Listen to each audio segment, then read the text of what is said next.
Shalom teman-teman semua, kita akan kembali belajar tentang praktek teknologi dalam pendidikan agama Kristen.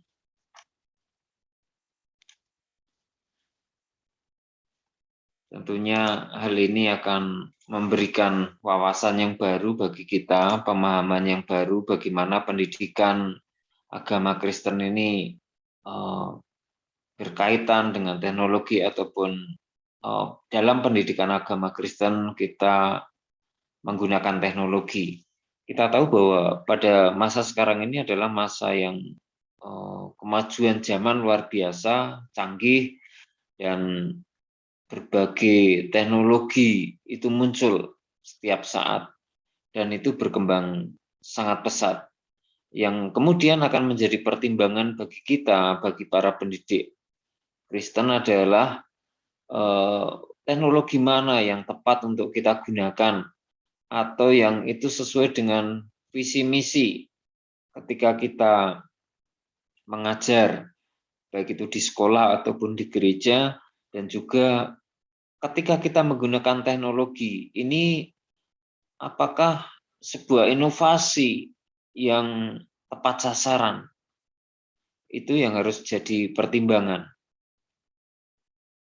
Tentunya ketika kita melihat pendidikan agama Kristen ini, kita melakukan observasi, kita melakukan survei misalnya, kemudian kita akan melihat, oh ini teknologi yang tepat, yang sesuai bagi anak-anak yang kita ajar misalnya, atau orang-orang Kristen yang saat ini memerlukan teknologi semacam apa di dalam keterkaitannya dengan pendidikan agama Kristen.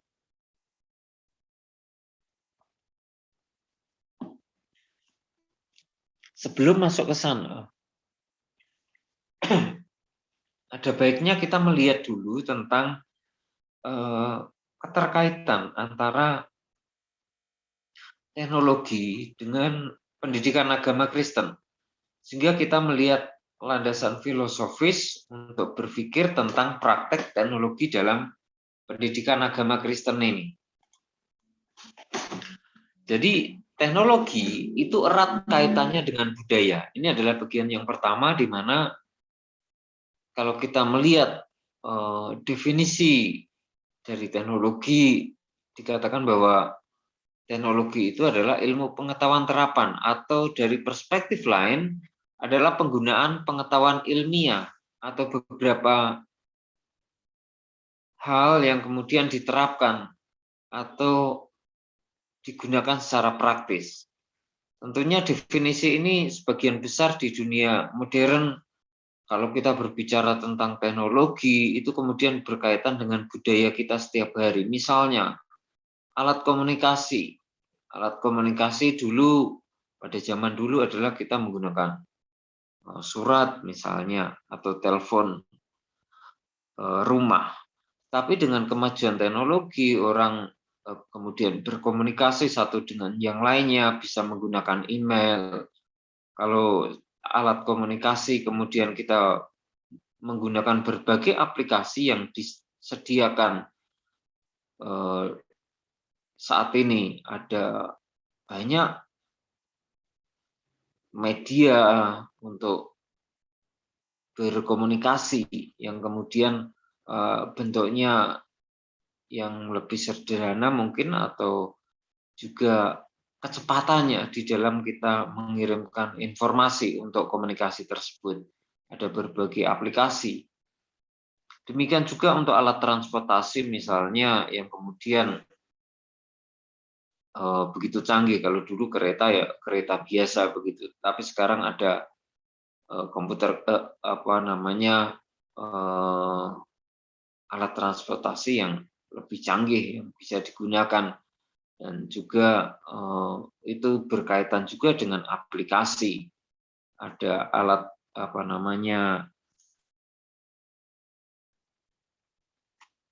alat transportasi yang kemudian sudah digabungkan dengan pemesanan untuk kita menggunakannya.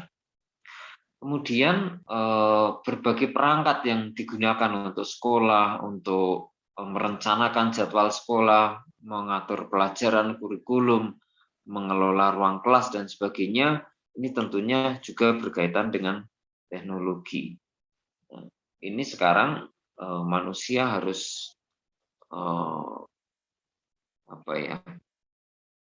bergerak maju, memanfaatkan teknologi itu untuk berbagai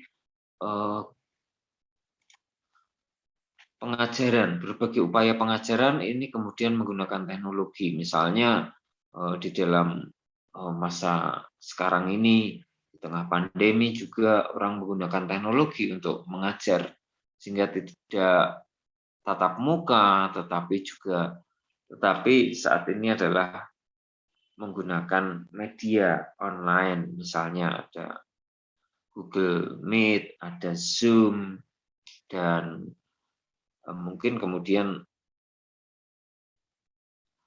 berbagai media sosial yang juga bisa digunakan untuk pengajaran. Nah, berkaitan dengan teknologi yang kemudian ini berkaitan dengan budaya kita, artinya bahwa budaya kita ini kemudian ini adalah dibangun berdasarkan budaya dari masyarakat kita atau budaya kita yang mencerminkan keyakinan nilai tradisi, dan itu membentuk atau menggesernya. Jadi ada interaksi konstan antara keduanya. Apakah dengan budaya ini kemudian teknologi harus mengikuti atau kemudian teknologi itu menggeser budaya, begitu. Nah, ini yang kemudian ada interaksi konstan. Atau teknologi itu berkembang karena budaya manusia yang semakin maju, budidaya yang dilakukan oleh manusia sehingga memerlukan teknologi untuk menolongnya. Seperti ketika orang mengajar, itu tidak mungkin kita mengajar secara konvensional seperti zaman dulu, tetapi ternyata perlu inovasi di dalam teknologi itu sehingga supaya pengajarannya lebih bagus, maka orang berinovasi dengan memanfaatkan teknologi. Jadi ada keterkaitan antara teknologi dan budaya. Yang berikutnya adalah teknologi itu tidak netral. Apa maksudnya? Bahwa di dalam kita memanfaatkan teknologi, kita ketahui bahwa teknologi itu bukan alat yang netral yang dapat dipilih seseorang untuk digunakan sesuai dengan tujuan, dan kemudian dengan pertimbangan ini memberi efek samping atau apa dampaknya, apa implikasinya dengan memanfaatkan teknologi itu. Karena kita tahu bahwa ketika orang memanfaatkan teknologi itu ada hal yang baik, tetapi juga ada hal yang buruk. Ada kelemahan, ada kekurangan di dalam pemanfaatan teknologi itu. Contoh sederhana ketika mungkin mencuci pakaian. Ya, kalau dulu mungkin orang mencuci pakaian dengan cara manual, kemudian ada mesin pencuci, begitu ya, atau alat-alat dapur, itu bagaimana memerlukan teknologi. Artinya bahwa kemudian di dalam rumah itu orang bekerja sudah berbeda, ada hal yang berbeda. Demikian juga pada saat ini ketika orang belajar. Kalau dulu tatap muka begitu langsung di sekolah. Tapi ketika selama hampir 2 tahun anak-anak itu belajar di rumah, harus memanfaatkan teknologi untuk mengikuti pelajaran di sekolah, itu tentunya memberikan cara yang berbeda, pengalaman yang berbeda bagi anak-anak ketika belajar. Sehingga di sini teknologi itu tidak netral. Ketidaknetralannya mungkin alat yang digunakan tidak sama, atau pola yang kemudian berbeda yang diterima oleh para siswa. Tetapi setidaknya dengan teknologi ini adalah kita menyamakan persepsi, gitu ya, yang bisa digunakan dalam pengajaran.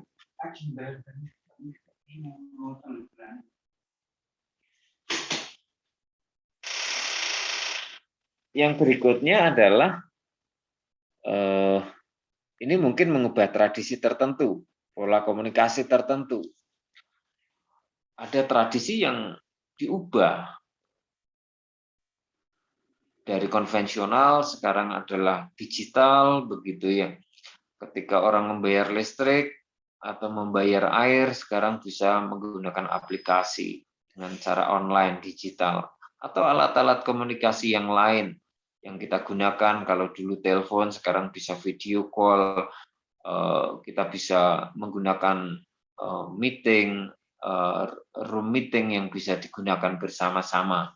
Ini adalah kemudian teknologi ini memberikan nuansa yang berbeda.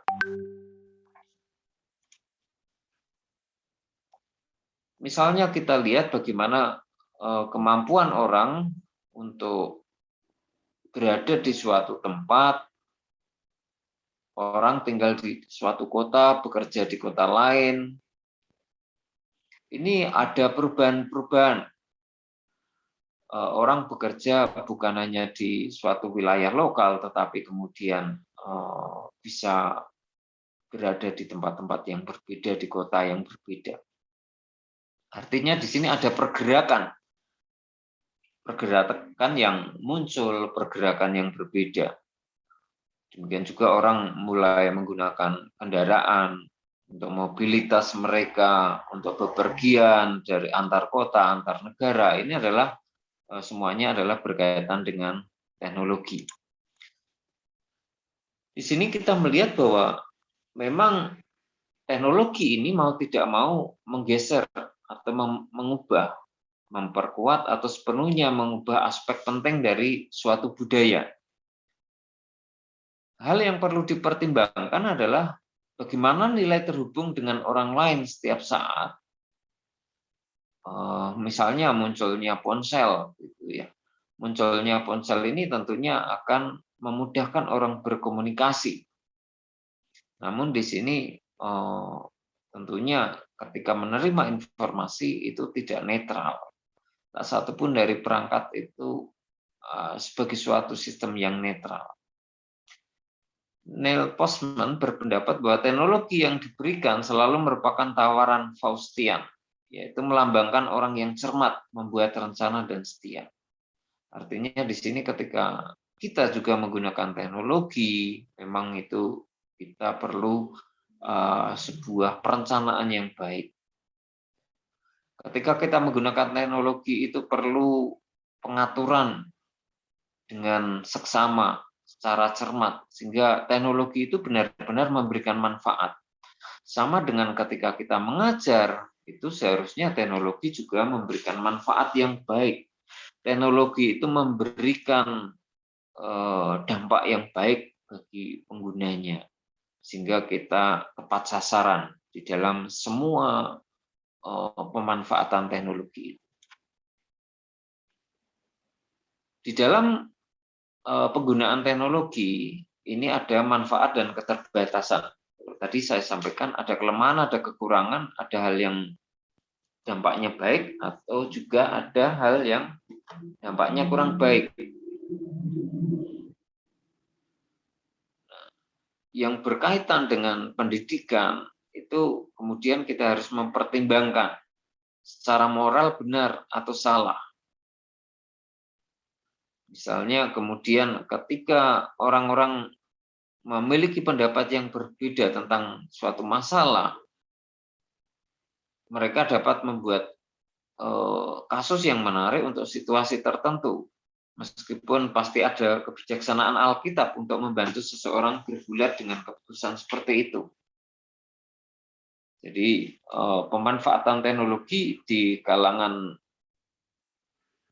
pendidikan Kristen pun kemudian harus mempertimbangkan ini tepat tidak. Ini membawa hal yang positif atau sebaliknya, sehingga harus dipilih teknologi itu yang ini tepat begitu. Ada implikasi spiritual dan teologis terhadap teknologi. Jika teknologi memang mempengaruhi kepercayaan, nilai, tradisi, dan praktik orang, maka berarti ada dimensi spiritual untuk mempertimbangkan sifat kehidupan di dunia teknologi. Jadi dapat dikatakan bahwa penting untuk menggali teologi-teknologi dalam masyarakat. Kemudian berkaitan dengan doktrin agama atau kepercayaan, masalah moral, dan sistem nilai, itu memiliki sesuatu untuk dikatakan tentang kehidupan kita di dunia teknologi. Jadi memanfaatkan teknologi, ini para pendidik Kristen, para guru Kristen, itu bukan sekedar memanfaatkannya saja, tetapi di sini harus mempertimbangkan nilai-nilai yang spiritual, yang berkaitan dengan moral, kekristenan, kepercayaan yang ada di dalamnya. Sebagai contoh di sini denominasi Kristen Amis tampaknya memahami hal ini. Banyak yang salah mengira bahwa Amis adalah anti teknologi. Jika benar, mereka tidak akan menggunakan bajak, kereta pelana, sepatu, atau peralatan lain. Jadi alih anti teknologi, beberapa berpendapat bahwa lebih akurat untuk melihat Amis ini sebagai pro komunitas. Mereka berusaha mempertimbangkan dampak teknologi tertentu, apakah itu objek atau sistem, terhadap nilai dan keyakinan inti mereka. Jadi jika ada kekhawatiran yang sah dalam teknologi tertentu akan membahayakan keyakinan dan nilai-nilai mereka, maka mereka mungkin memutuskan untuk mengecualikan atau membatasinya dalam kehidupan komunitas mereka. Jadi di sini ada pelajaran umum yang perlu diperhatikan, yaitu luangkan waktu untuk mempertimbangkan implikasi teknologi pada misi, visi, nilai, dan tujuan Anda. Jadi ketika kita memanfaatkan teknologi ini, inilah hal-hal yang perlu kemudian untuk kita pertimbangkan berkaitan dengan misi, dengan visi, nilai, dan tujuan. Berikutnya yang perlu kita perhatikan di sini adalah pertimbangkan konsep budaya digital dan kewarganegaraan digital. Menjadi semakin penting untuk terlibat dalam dunia digital, untuk menjadi peserta aktif dalam masyarakat. Demikian pula semakin banyak orang yang terhubung dan menjalani bagian dari kehidupan mereka di dunia digital. Dengan demikian ada kesempatan bagi orang Kristen untuk menghayati panggilan cinta kepada sesama ini di dunia digital. Bahkan dengan teknologi saat ini yang sedang berkembang. Ini setidaknya memberikan kita pertimbangan-pertimbangan di dalam kita memanfaatkan teknologi itu. Yang berikutnya adalah kebijaksanaan. Hal yang penting di dalam teknologi itu adalah sikap yang bijaksana. Sebagai orang-orang percaya atau kemudian para pendidik Kristen dipanggil untuk hidup di dunia yang semakin maju teknologinya. Ada manfaat besar untuk pertimbangan dan studi yang penuh doa. Di sana kita belajar kitab suci, begitu ya. Nah, pengakuan Lutheran itu di sana kita melihat tentang bagaimana ada pertimbangan dunia kontemporer. Jadi dunia yang terus bahwa kita mengikuti perubahan zaman. Ada dunia yang terus berubah sehingga perlu hal-hal yang dipertimbangkan dengan yang sifatnya adalah sementara atau temporary. Nah, kita meninjau kembali janji Allah dalam pernyataannya tentang hidup kita di dalam Kristus saat kita melihat representasi media tentang kebaikan, kebenaran, keindahan, dan kehidupan, dan klaim tentang apa artinya menjadi sukses. Jadi ketika orang Kristen memanfaatkan teknologi, itu juga mempertimbangkan tentang bagaimana nilai-nilai Kristiani itu ada di dalamnya. Berikutnya adalah firman Tuhan tidak berubah. Kita percaya bahwa Alkitab adalah firman Allah dan firman Allah itu tidak berubah. Ini yang juga menjadi pertimbangan bijaksanaan utama. Jadi pemanfaatan teknologi kita itu jangan meninggalkan kebenaran Allah. Pemanfaatan teknologi dalam pendidikan itu harus mengedepankan nilai-nilai Kristiani. Itu hal yang penting. Jangan sampai teknologi itu menggeser nilainya, tapi justru nilai itu harus berada di nilai kebenaran Allah itu berada di atas teknologi itu. Dan ini memberi kita stabilitas di dunia yang terus berubah ini. Pendidikan Kristen di dunia digital menemukan cara membantu siswa memupuk daya pengamatan seperti itu.